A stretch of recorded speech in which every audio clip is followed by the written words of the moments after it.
Hello, everyone. Welcome to another Powersports Dealer Showcase session. Dave McMahon here. Glad you're able to spend some time with us today. Got a great interview coming up here with Jake Stifter. He's coming at us from Motorsports of Delano here in Minnesota. He's had a great last couple of weeks. In fact, Jake, if you want to start this thing by just sharing one of the cool trophies that you've acquired here. I know you Yeah, went down to Alpharetta, Georgia, as one of the top Honda technicians in the country for two-wheel. And man, this is a slick way to start this thing off, man. I got a appreciate WWE style belt here. Was it. Yeah. funny but So, cool also. yeah, so Jake went down to Alpharetta to the Honda National Technician Contest. They call it Honda Yep. National Technician Contest. And kind of as the WWE belt would attest, he kind of went down there and took out a can on a bunch of other Honda service techs. So, man, Right. Jake, hey, thanks for taking the time. And it's fun to call you champ here to get this thing rolling. Thanks for having me. Yeah, awesome. So yeah, just a little bit about some of your background. Davis Motorsports at Delano, man, just a stalwart in the industry here in Minnesota, well regarded, highly reputable. How far do you go back with those guys? So originally I started at Davis Motorsports before we had a building. There we were a parking lot. I was 16, so when I was 16 in high school, started here, helped actually clear the property for the building, and then we were Unbelievable. working in the back of another building, setting bikes and stuff up and cleaning floors and doing all that stuff. So I've been That's around Davis Motorsports for quite a long time. wow. Yeah, that's awesome. I mean, is it cool to? It must be cool to reflect on those days before the building was even there, and coming Yeah, in on the ground absolutely. floor as a what 14, 15-year-old or Yeah, right. Yeah. So 16. yeah, And okay, then today, we were talking to our other setup guy. He was, mentioning that he's been doing setup for a year or so. I'm like, man, I did setup 6 to 7 years, like through the finish of high school and then through my first few years of college or tech school. And then sure, even into the business, I still did setup. So I'm that's like, you're in the beautiful. right spot. Just stick with it. That's setup as a place to learn all the nuts and bolts and basic Yeah, skills and yeah, how literally, everything right? looks to set you up to be good. Yeah, that's awesome, man. You're a true testament to that. Definitely with that championship belt. Yeah. Going back to when you first started out, what were some of the? I mean, you said you started in high school, you kept working there through college and getting your tech degree. Yep. What was the attraction for you? Because it would have been easy for you to have not done that, to have taken the time off and done Right. something different or whatever. What was the draw for you? Honestly, I love the industry. We grew up in a family that had four wheelers, snowmobiles. We were motorheads. We never raced or anything, but Sure. we as a family we would ride a lot in Minnesota four wheeling. And then as I got older, I'd ride with a lot of buddies, and just have a passion for the hobbies in general. So it's easy to stay here. It's fun. It's fun people, honestly, Right. too. Like power sports people are fun as heck Yeah. because this is all enjoyment. So Oh, we exactly. Yeah, good customers, and for it's sure. all it's just enjoyable. Exactly. And as I mentioned, Davis Motorsports at Delano, going back to sports business, definitely super high on the reputation range there. So Yeah, I know yeah, that we I work know that hard you've at had a that. lot. I know that you've had a lot of direction and input on that. So congratulations there. Thank you. Yes. So then you hear about this Honda National Technician Contest here over the last couple of years. Tell me about how I know last year you were a finalist and you actually did pretty well, Yep. taking second on the two-wheel division. Going back to last year, how did you first kind of become aware of the opportunity? Well, the Honda sent out an email to everybody about this random tech contest, and we received that. Really didn't understand what it was. Honestly, there was limited information, and as personally, I'm like, I'm not taking another test. I've taken because it was an online 75 question time test. I'm like, Okay. you know what?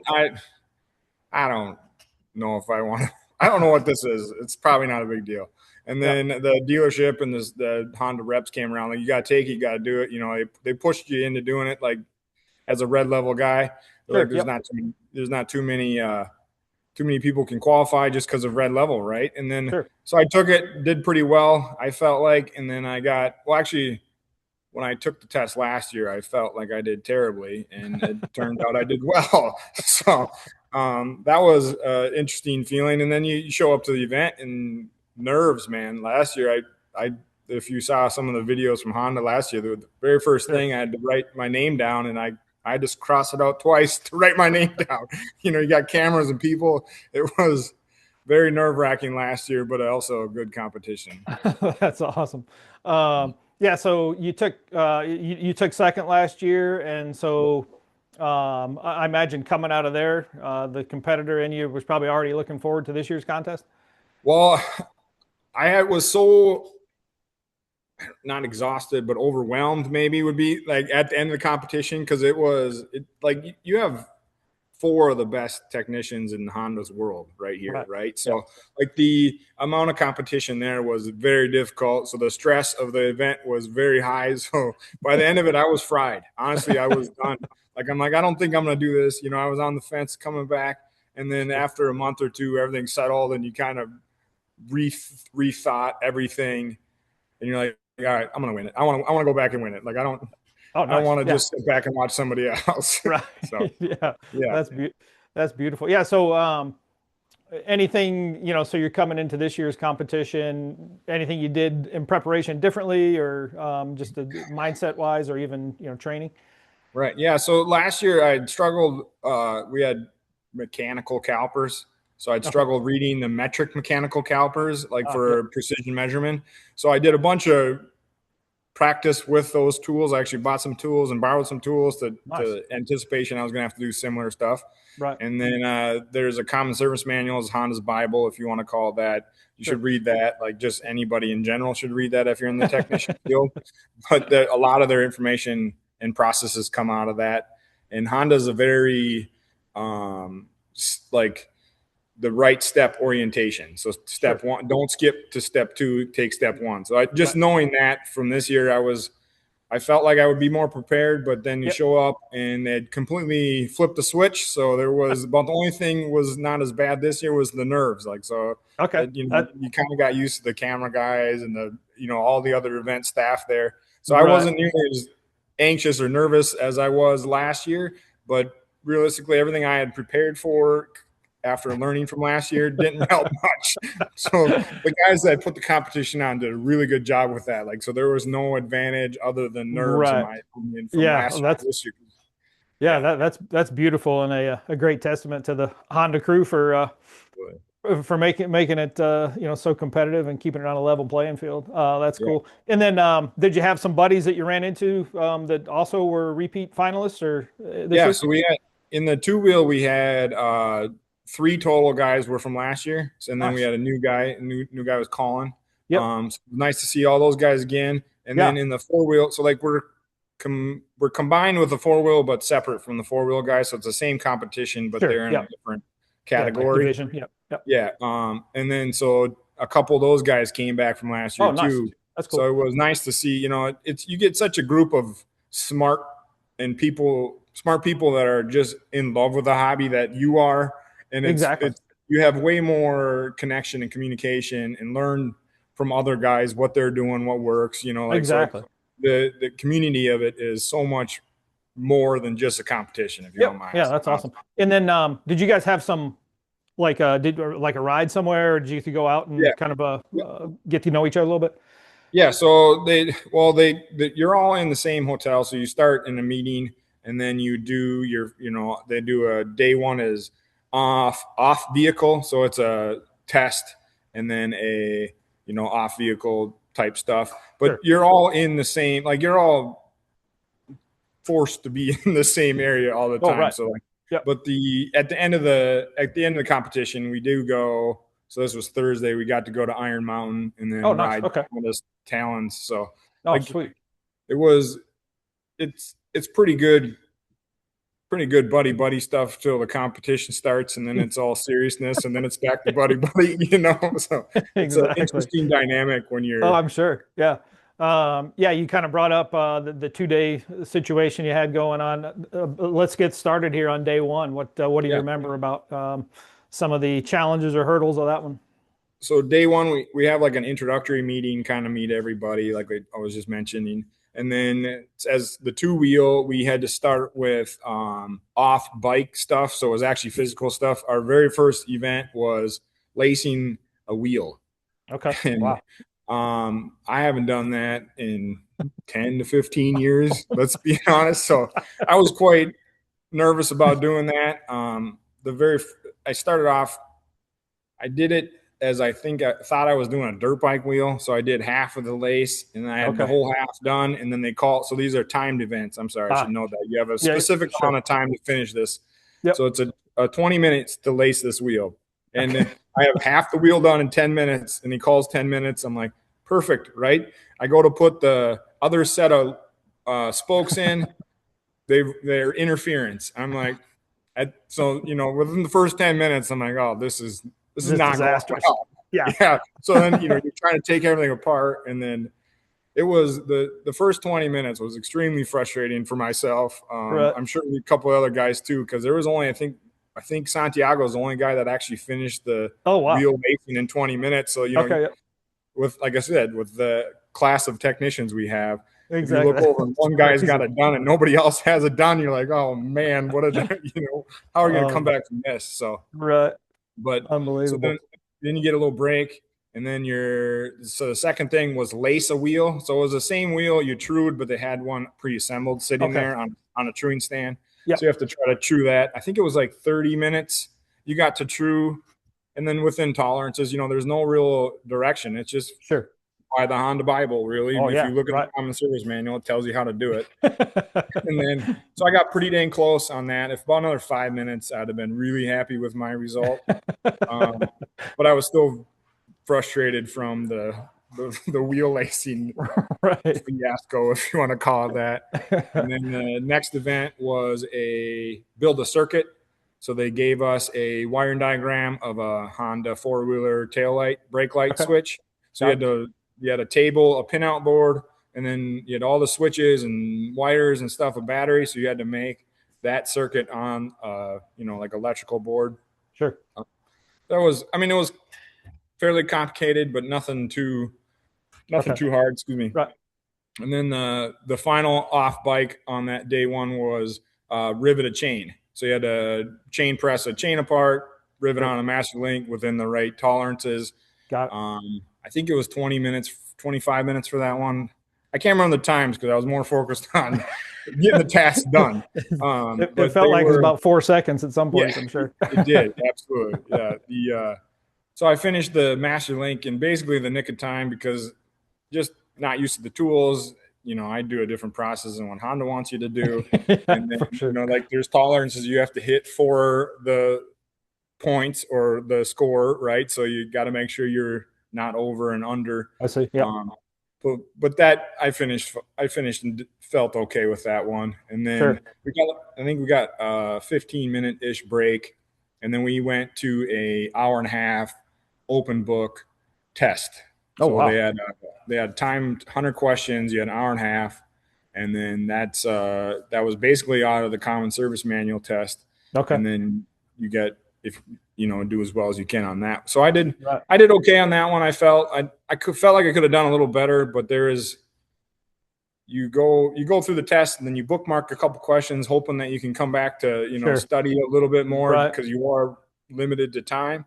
And it was basically I was on 99 and he said 1 minute. I'm like, I guess I'll look this one up good. So I feel like we all did pretty well on that but man, that's day one has my head exploding. I can imagine what it was like for you guys down there. It was after day one. I was not impressed with my performance personally, just because of the wheel threw me off so far. Yep, as a starting point. Yep. Yeah, right. Like they put the screws to us within the first 5 minutes.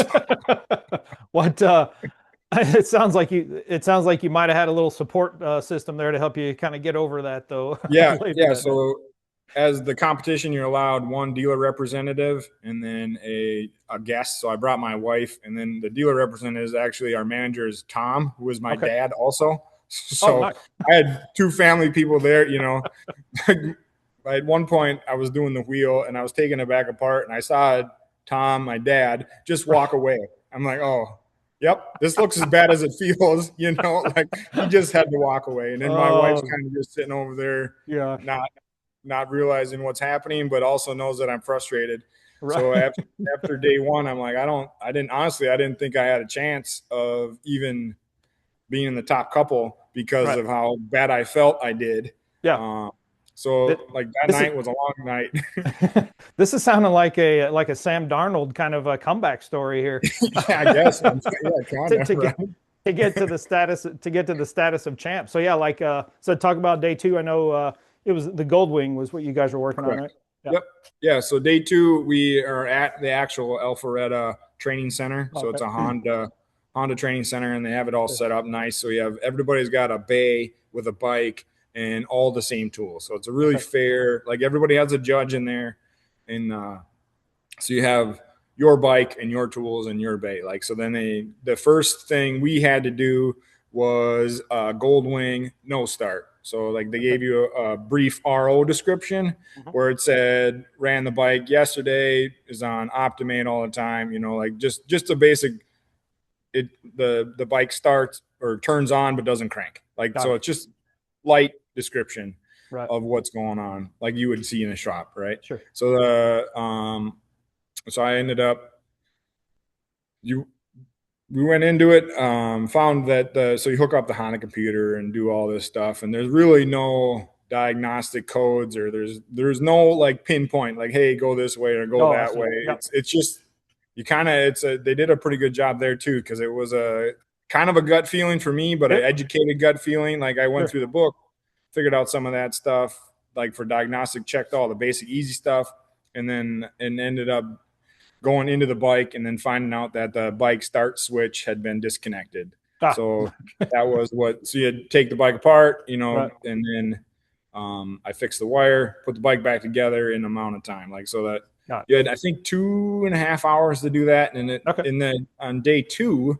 you cannot move on to the next step until you Ah. finish step one. So like Yep. you're not you're not you don't get bonus points if you're Sure. quick, but Right. you would get hurt if you didn't finish it. So, Yep.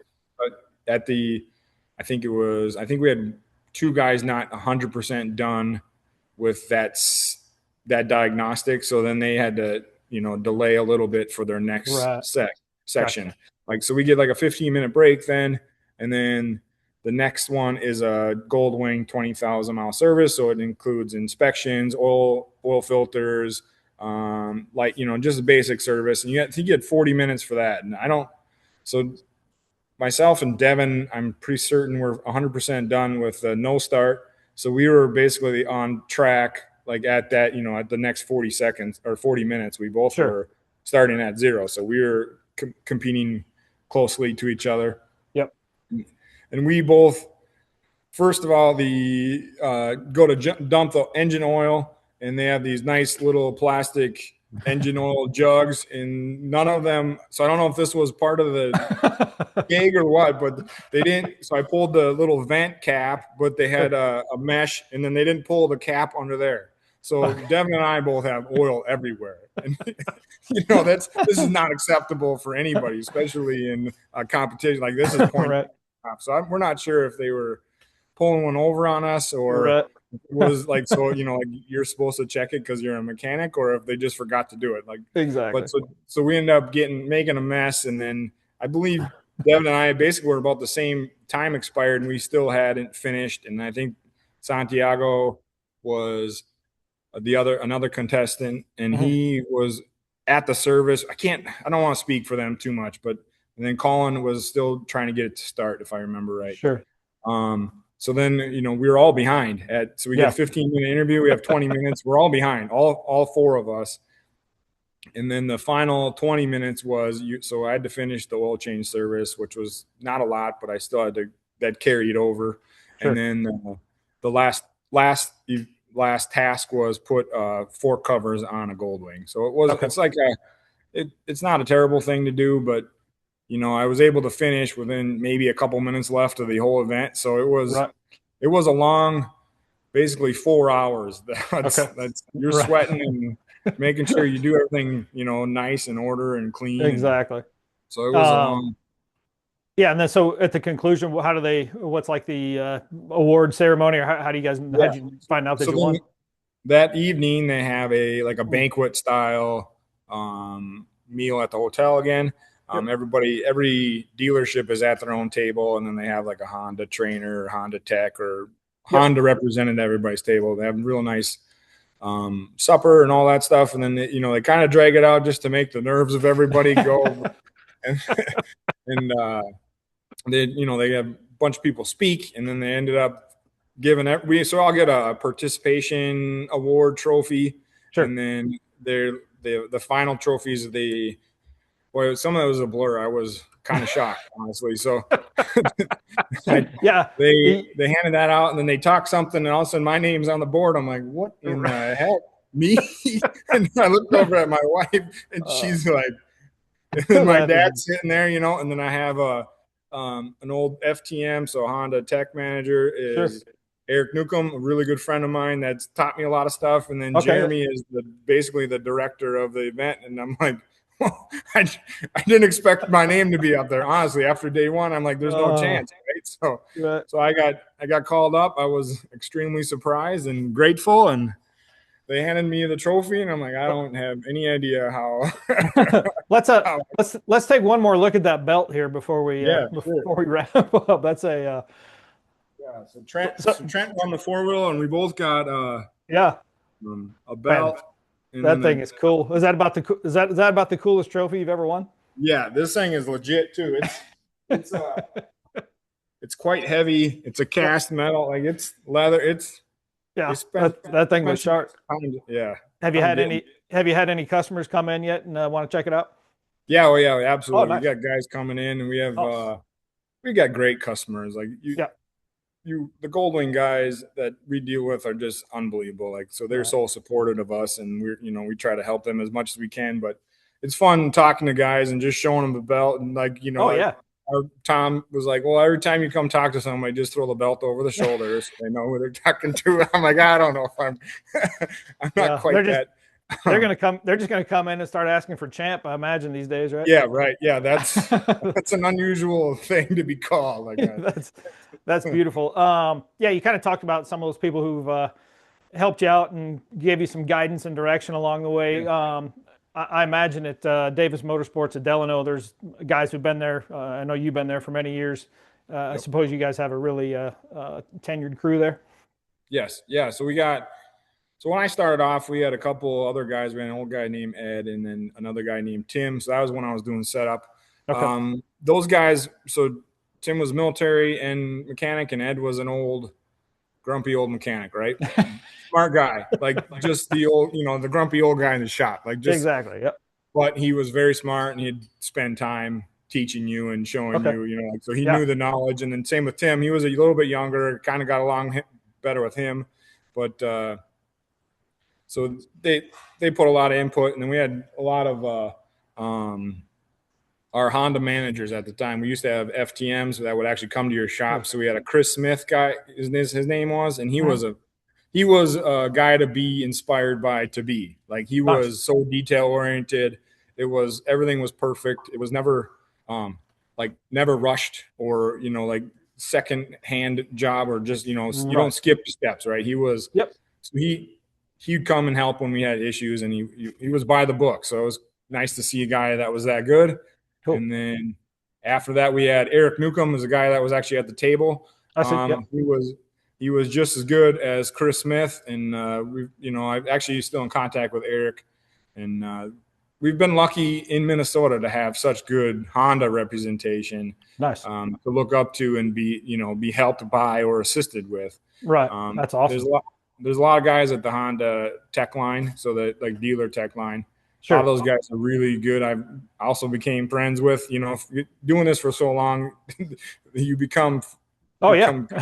common friends. Like you call them and like, hey, how you doing? Like, Yeah, for sure. so. But there's been a lot of outside influences and then like you can't forget customers, because there's days where a customer is just patient. Like, Okay. like Sure. they are willing to let you figure it out. Like Yep. those customers I'm more grateful for that than anything. Because Yep. I wouldn't have learned a lot of the stuff if people don't want to spend the time or patience or money to Sure. allow me to figure out what's wrong with whatever it is. Like there, you can't forget about that. There's a lot to be said there, that just the willingness people keep bringing something back that's a problem, or to allow you to, use your energy to figure out an issue. So I'm got to sure. really, Yeah. I imagine that in turn leads to a lot of comeback customers, you guys yes, you've been working with since you go back to the getting the place started, I imagine. pretty much. Yeah. Yeah. We got some original, I mean, Gold Wing customers are pretty, um, I can't think of the word. They continue to come back. Yeah, They're once they find you and know you and are comfortable with you, sure. like it's a good relationship. And then a lot of these guys I know by name, so or the bike shows up, I'll go out and talk to them, then they tell me Nice. what's wrong. Like Right. That's cool. you get that customer information right from them, and it's not always about fixing stuff. Sometimes it's about, hey, Exactly. where'd you ride? What'd you do? Right. Like Yep. it's it's not always about business, and You're that's right. enjoyable in the industry I'm too. yeah, I'm sure yeah, that relationship building is a key ingredient of Yeah, everything. And then for you to have that expertise and knowledge with the wrench is that is quite a 1-2 combination that you're able to put yeah, together there. So looking ahead to next year, you're as a defending champ, you'll be unable to participate, or how does that work? yeah. So next year I'm not allowed to enter the competition. Mhm. And then if you want to move past that, so eventually it'll be the top 6 guys. So the top 3 years 4-wheel and the top 3 years of Okay. 2-wheel Yep. are going to have some kind of competition. Yep. We're not exactly 100% sure what that looks like yet, but Sure. in the summer of 27, Got it. they're going to have us 6 have either a extensive test or in Sure. person, and they're going to whittle that down to 2.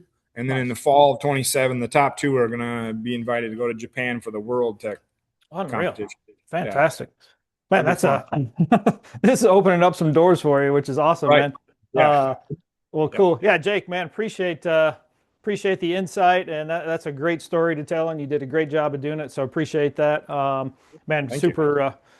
super proud to have guys like you in the industry for being able to get guys back on their bikes and getting more seat time and elevating the industry as a whole, just from your own expertise. And yeah, so on behalf of Jake Stifter from Davis Motorsports of Delano, Dave McMahon here, Powersports Dealer Showcase. Appreciate the time again, Jake, and we'll be back with another session here before too long. Thank you for having me. Yeah, man. We'll see you.